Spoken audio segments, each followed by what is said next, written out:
Oopsie daisy, I actually meant to take out a truck loaded with a couple of enemies in it, and he didn't come. Instead, I had that one single guy run up the hill, and I was like thinking, well, I don't want to waste the C4, and there you go. So that's the fun thing about the Enforcer class, you get to play with C4. What else? I just covered the Scar H in a previous video, which is the battle rifle for the cop in the Enforcer class.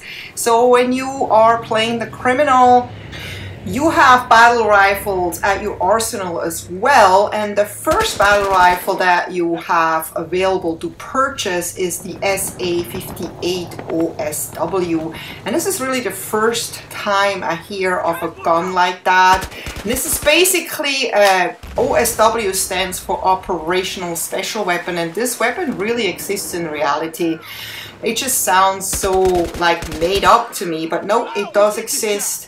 And it's actually in the same family as the FAL, and that would kind of explain why the weapon behaves the way it behaves. I used to love the FAL in Call of Duty and Battlefield. It's a great weapon.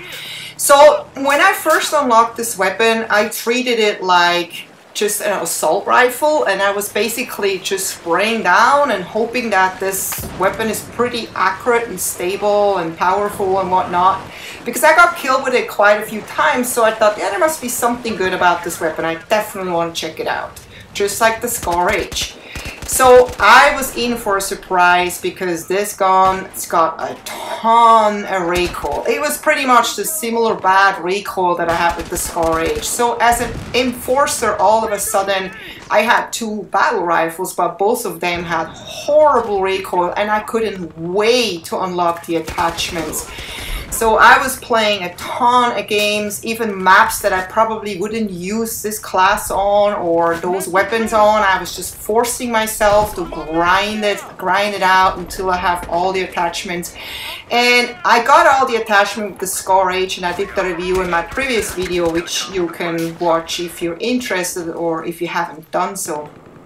But with this weapon so far, I've only attached the sight, which is the Cobra sight, and the heavy barrel. And the heavy barrel just seems to be the best in this game for almost like any weapon. In Battlefield 4, it was usually the compensator or the muzzle brake, depending on what weapon it was. I don't think I've ever really used the heavy barrel in Battlefield 4. It used to be always the attachment of choice in Battlefield 3, but not in Battlefield 4, and now it's kind of come back. So I just put the heavy barrel on every weapon. But again, like I said with the Scar H video, I will experiment a little bit more with other attachments for this weapon. And once I have the grip unlocked, maybe this weapon becomes a lot more stable. Who knows? I mean, if this weapon was more stable with the power it's got, this could be an amazing beast weapon. Not only is it powerful, it's got 43 damage, which I think is the same as the Scar H. 43 accuracy, which I feel like it's way more accurate than the Scar H. So if you pump it, that thing is like almost like a DMR. And it has a range of 75, which is excellent. It's way better than the M16, M416.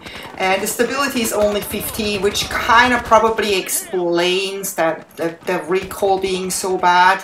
But you know, I think once you really understand how to handle this weapon, you can do some serious damage with it. So this was one of those matches where I was really glad to have this battle rifle, because I would not have had a chance with my SMG to do any damage to anyone because of the lack of range. And I could take out quite a few people here from a distance, which was a lot of fun, and I just enjoyed that, even though I knew we're gonna lose. But you can't always win, you know, sometimes you just have fun.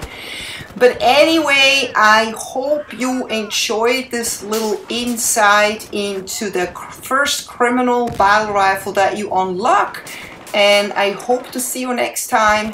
Take care, bye bye.